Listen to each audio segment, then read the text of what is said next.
আল্লাহ এবং আপনার দোয়ায় ভালো আছি বলার হুকুম কি? ক ছোট শিরক, খ বড় শিরক, গ জায়েজ, ঘ সমস্যা নেই। আমরা অনেক সময় কথার ছলে বলে থাকি, ভাই কেমন আছেন? জি আল্লাহ এবং আপনার দোয়ায় ভালো আছে। এটি কি হবে?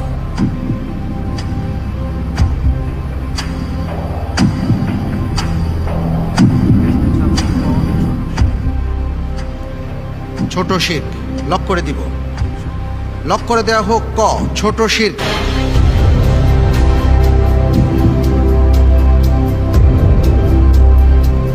আপনি যে উত্তরটি দিয়েছেন আপনার উত্তরটি সঠিক হয়েছে।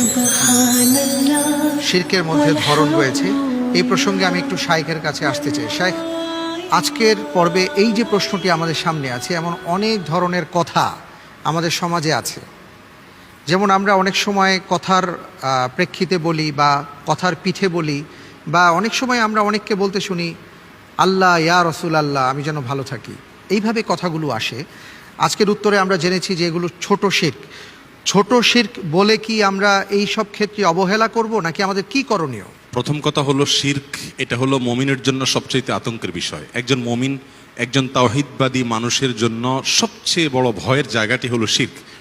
তাওহীদ তথা ঈমানের বিষয়ে ছোট এবং সূক্ষ্ম বিষয়গুলোর প্রতিও যদি আমরা খুব বেশি সাবধান না হই, তাহলে কিয়ামতের ময়দানে আল্লাহ সুবহানাহু ওয়া তাআলার কাছে নাজাতের আশা করাটা অত্যন্ত দুরূহ এবং কঠিন হয়ে পড়বে।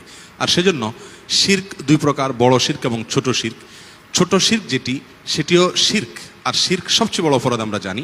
অতএব এই বিষয়ে আমাদের সাবধান হওয়া উচিত। আমরা কথায় কথায় যে সমস্ত ভুলগুলো করে থাকি, আল্লাহ সুবহানাহু ওয়া তাআলার জায়গায় বা আল্লাহ সুবহানাহু ওয়া তাআলার যে মর্যাদার জায়গা, সেখানে অন্য কাউকে ইশারা ইঙ্গিতেও যদি আমি বসাই, আমার মন থেকে হয়তো আমি আল্লাহ সুবহানাহু ওয়া তাআলার জায়গায় ঠিক বসাতে চাইনি, কিন্তু কথার ভুলে বলে ফেলেছি এবং আলটিমেটলি সেটি আল্লাহর জায়গায় বা আল্লাহর মর্যাদার সমকক্ষ পর্যায়ে চলে গেছে, তাহলে এটাকে ছোট শিরক বলা হয়। এর ফলে মানুষ ইসলাম থেকে খারিজ হয়ে যায় না, ঈমান সাথে সাথে চলে যায় না, কিন্তু এই ছোট শিরক করতে করতেই একসময় মানুষের ঈমান দুর্বল হয়ে পড়ে এবং তাওহীদ দুর্বল হয়ে পড়ে।